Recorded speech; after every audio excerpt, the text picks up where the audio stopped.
This week's portion, Matos, includes the dramatic exchange between the tribes of Reuben and Gad and Moses.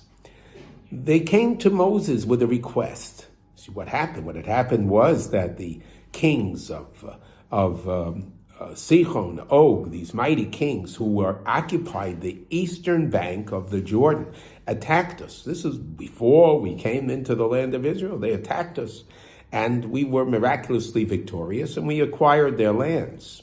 So now these lands on the east bank of the Jordan, before going into the land of Israel, were now Jewish owned. So the tribes of Reuben and Gad came to Moses with a request. Can we stay here?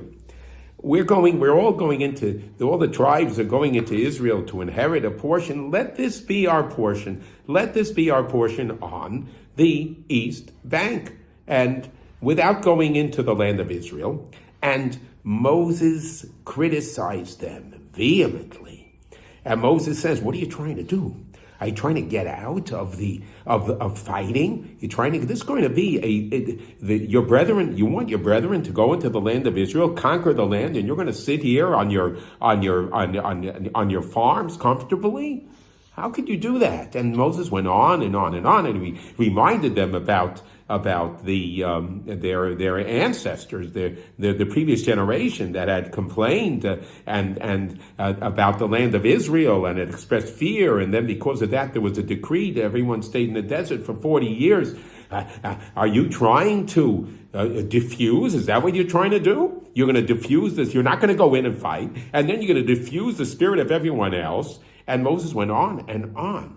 And after Moses finished, they said, oh no, we plan to go in. We would like to inherit this land here, but we are going to go in with our brethren into the land of Israel. We're going to fight, and we're not going to come back here until the land of Israel is settled by all the tribes. We will stand with our brothers.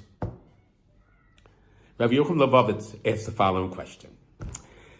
They knew they were justified. At least the complaints of Moses were not justified. They were not going to inject fear. They were not going to get out of going into the land of Israel to fight, to conquer the land with their brethren. They knew that they had a just, or at least a true request. And what Moses was saying was not accurate. Why didn't they stop Moses in the middle?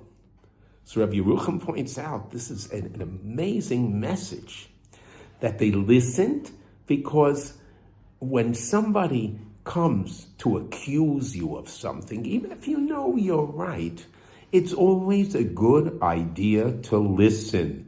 Because maybe there's something in what they're saying that is correct. Maybe there is some personal leaning inside that is moving you in the direction of the move that you want to take. Or maybe there's one thing that you think is accurate, you think is right, is not right. So listen to the admonition. That's the message. Very difficult. When somebody criticizes us and we know we're right, or we're sure we're right, we don't want to listen.